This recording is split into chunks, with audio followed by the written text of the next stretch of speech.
Tak ada hubungan adik-beradik. Kan? Tiba-tiba dia rasa macam nak tolong kawan ni. Kan? Dan dia dulu pun, jangan kata orang kaya tak ngaji, orang kaya ni ngaji.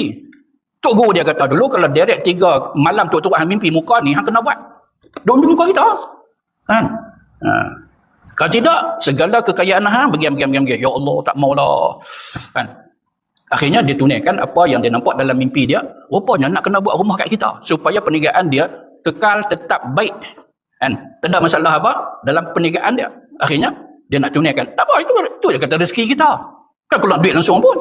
Kan? Kerja macam tu takkan boleh buat rumah besar ni. Bukan duit dia, tak ada duit dia langsung. Dia nak pastikan dulu.